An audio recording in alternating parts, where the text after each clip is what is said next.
A queen once wrapped in silks, carried in carriages, and surrounded by courtiers who bowed at her feet could find herself stripped of all dignity in a single night. One moment she was seated in the banquet hall, her crown reflecting the glow of torchlight.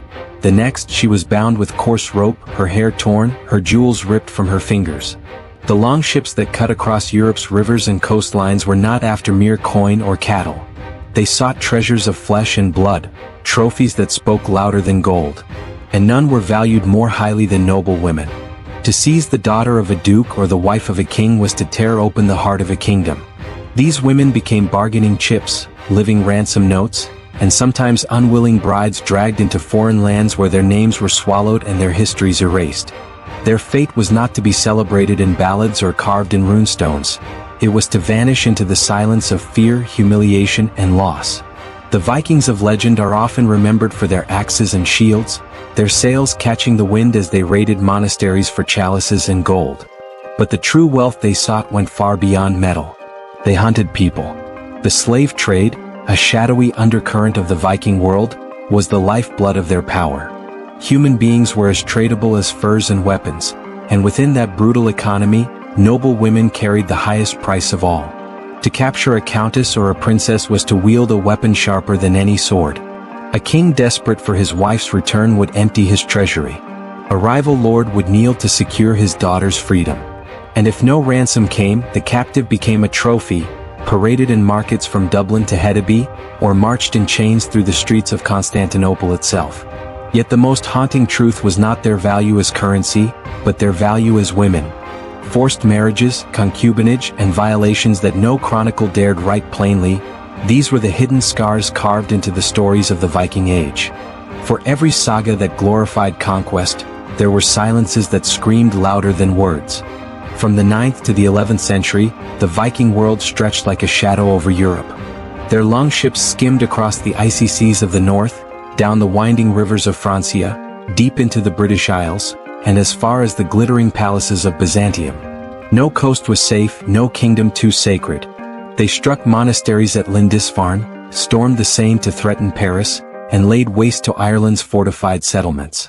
Yet while chronicles speak often of plundered churches and burning towns, less frequently do they speak of the human spoils, the noble women torn from their halls and carried away into an uncertain fate.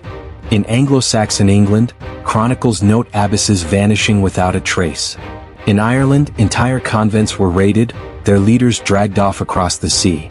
In Frankish lands, the daughters of aristocrats were ransomed for wealth that could bankrupt a region. Even Arab travelers, writing of Viking slave markets, hinted at the presence of pale-skinned, fair-haired women sold to the highest bidder. These were not nameless peasants. They were women of bloodlines that shaped kingdoms, now reduced to whispers in markets and shadows in sagas. The age of Viking conquest was not just an age of burning monasteries. It was an age when crowns could become chains, and nobility could vanish into silence overnight. So much of this history has been deliberately silenced.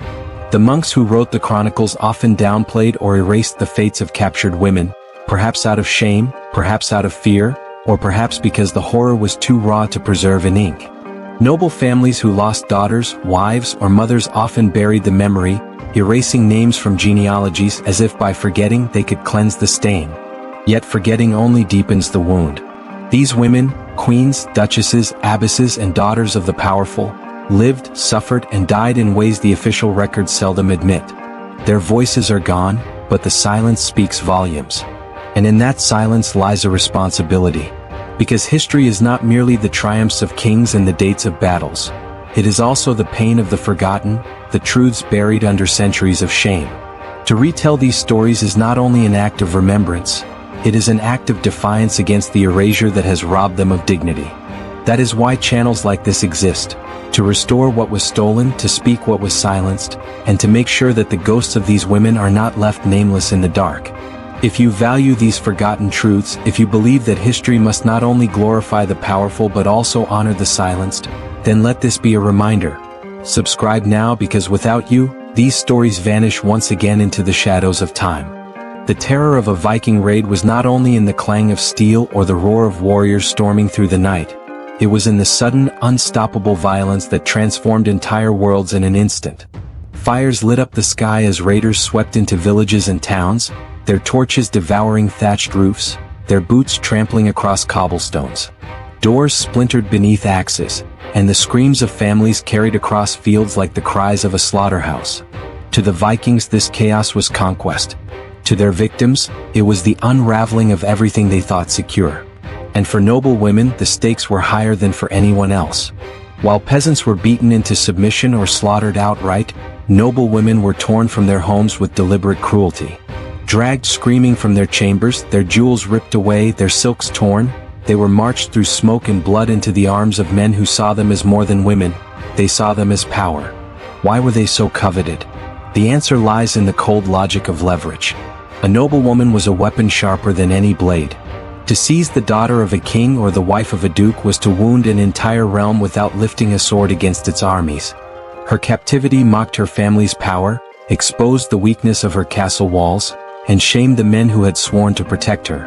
In some cases, she became a living ransom, her freedom purchased with chests of silver or treaties of peace. In others, her captivity served as humiliation, a message that no crown, no chapel, no lineage was safe from the reach of Norsemen. And then there were times when these women were absorbed into Viking households, their bodies becoming the battleground where dynasties clashed, and where the bloodlines of enemies entwined. In such moments, conquest was no longer about gold or land. It was about legacy, ensuring that the children of raiders carried noble blood in their veins.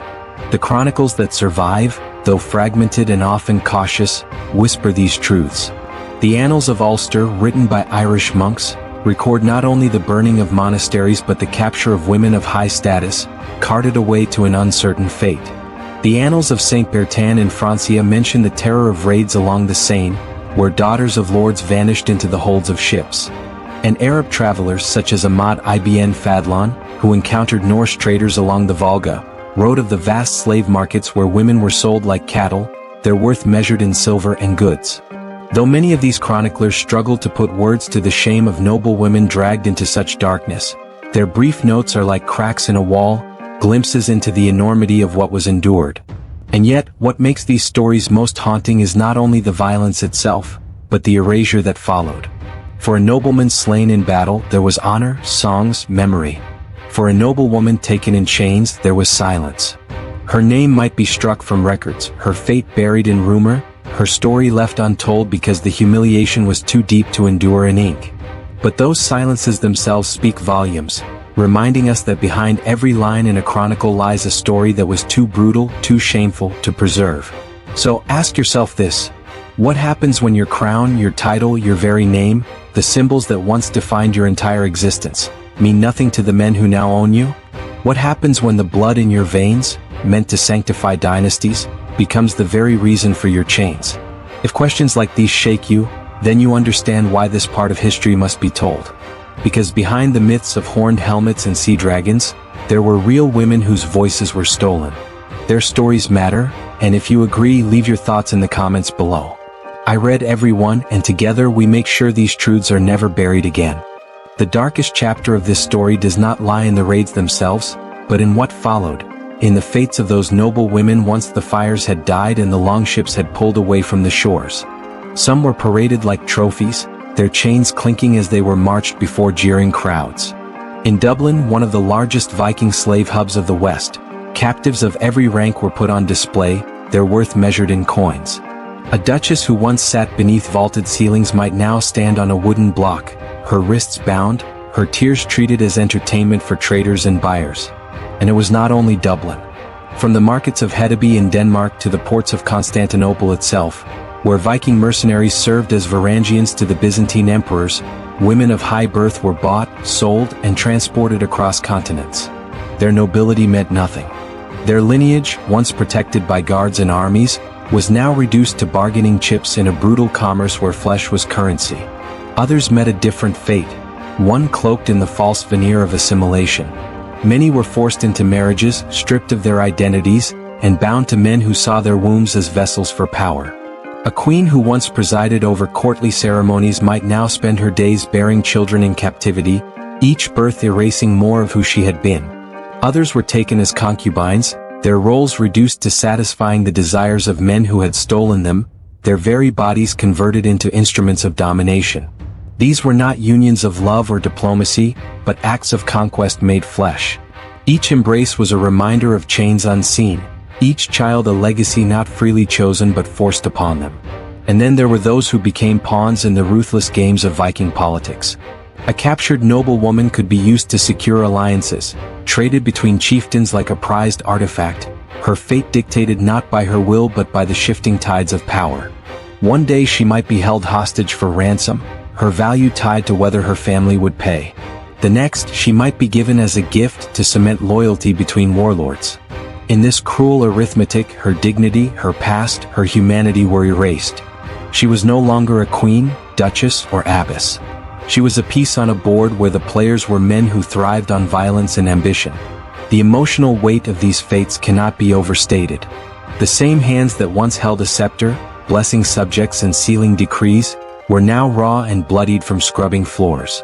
The same women who had commanded respect in courts now endured the derision of strangers, their voices silenced, their names unspoken.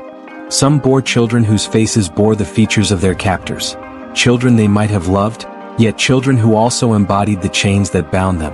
Others simply disappeared, vanished into the vast web of Viking trade routes, swallowed by foreign lands where their stories ended without even a whisper.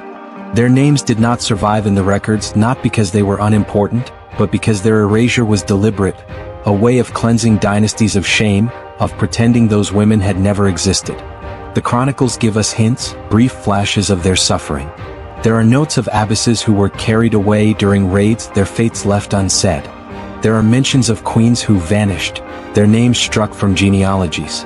Each silence is louder than words, for it speaks of fates so terrible, so degrading, that chroniclers could not bring themselves to write them down. To die in battle was honorable. To die in childbirth as a captive, forgotten and nameless, was a fate worse than death itself.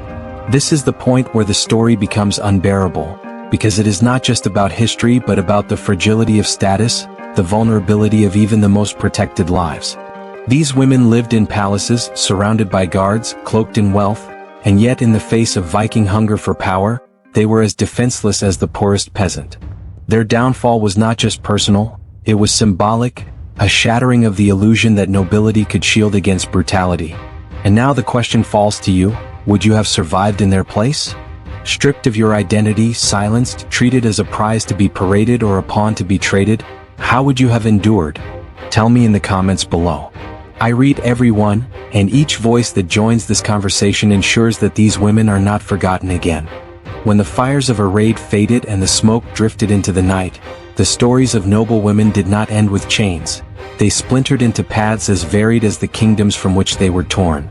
Some found their way home, but only after their families paid ransoms so immense they nearly bankrupted entire courts. Silver by the chest, livestock by the herd, even parcels of land were exchanged for the return of daughters and wives. For these women, freedom was purchased but never without cost. They returned to their halls carrying scars invisible to all but themselves, scars of humiliation, of forced servitude, of nights spent as a bargaining chip rather than a human being. Some families welcomed them back in silence, erasing the shame from the record as though nothing had happened. Others whispered about their taint, questioning whether women who had lived in captivity could still be pure enough for dynastic marriage. To be ransomed was a kind of survival, but it was survival at a terrible price. Others, however, never returned. For them, captivity turned into assimilation. Forced marriages and coerced unions wove them into the fabric of Norse dynasties. A queen who once belonged to Francia might find herself mothering children in a Scandinavian longhouse, her name forgotten but her bloodline carried forward. A duchess from Saxony could be given as a bride to a Viking warlord, her heritage absorbed into his household, her identity repurposed to strengthen his claim to legitimacy. These women did not disappear. They became part of the Norse story itself, unwilling architects of a new lineage. And in a cruel twist of fate, their descendants would grow to inherit titles, lands, and thrones that blended Viking ferocity with European nobility. This is the part of the story that lingers most disturbingly in the shadows of history. Many modern noble houses across Europe unknowingly trace their blood back to those stolen brides. What began as violence in a burning hall ended generations later in coronations, treaties, and dynastic lines that stretched across the continent. Kings crowned in cathedrals, queens married in splendor, emperors seated on thrones. Many of them bore within their veins the unspoken legacy of women carried off in chains. The chronicles rarely admit it, but genealogical patterns tell their own truth. The blood of the conquered flowed into the blood of the conquerors, blurring the boundaries between victim and victor. The legacy of captivity was not silence, it was inheritance. And yet, for every woman who became part of that hidden lineage, there were others whose stories ended in silence. For them, captivity was not a bridge to dynastic power but a descent into oblivion. They scrubbed floors until their hands cracked, bore children who never knew their mother's true name, or died in lands where no one spoke the language of their birth. Their graves were unmarked, their identities erased, their existence remembered only in the vague mentions of noble captives in distant chronicles. For them, captivity was the end of their story. For others, it was the beginning of an empire's lineage. Both paths, though opposite, share the same root: a life stolen, reshaped, and erased by the violence of men who saw conquest not only in battle but in blood. What then do we do with this truth? We cannot change the past, but we can refuse to let it be forgotten.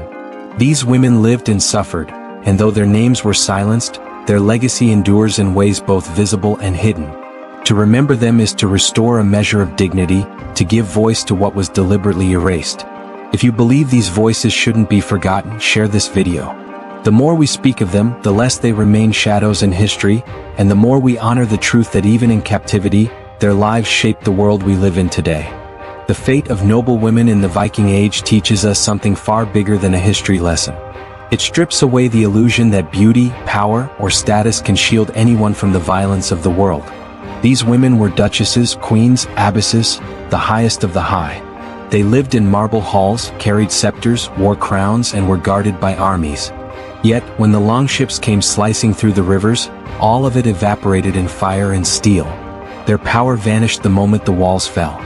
Their beauty, once praised in poetry, became currency for raiders.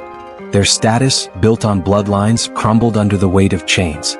The bigger truth is this: no amount of privilege can fully protect the vulnerable from violence when cruelty reigns. The Vikings showed us how quickly status could dissolve into suffering.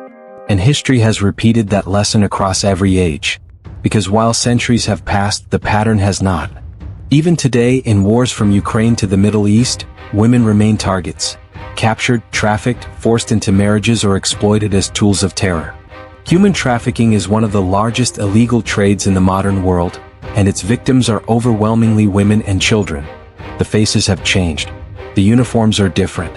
The weapons more advanced. But the cruelty? The degradation? It is chillingly familiar. And it isn't only on battlefields. In homes behind closed doors, in cities that pride themselves on civilization, women are still subjected to abuse, coercion, and the erasure of their voices. The Viking Age may feel like a distant nightmare, but its echoes rattle through the present. The reflection is unsettling. The world has changed, yet, disturbingly, it hasn't changed enough. We like to believe we've progressed beyond the savagery of raiders storming into villages, but the truth is that the same dynamics of power and exploitation persist. It only looks different. Instead of longships, there are trucks crossing borders.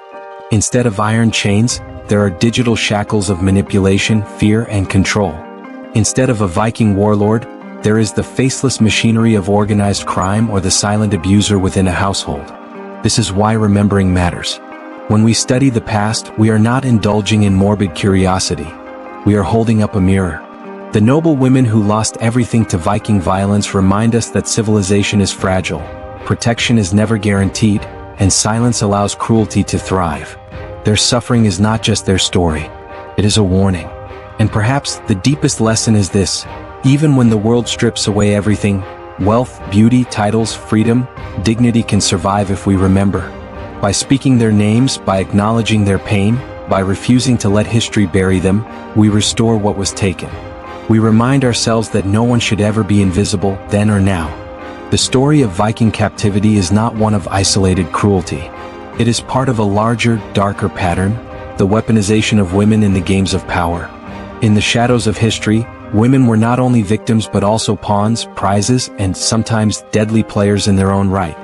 Because the Vikings weren't the only ones to turn women into weapons of war.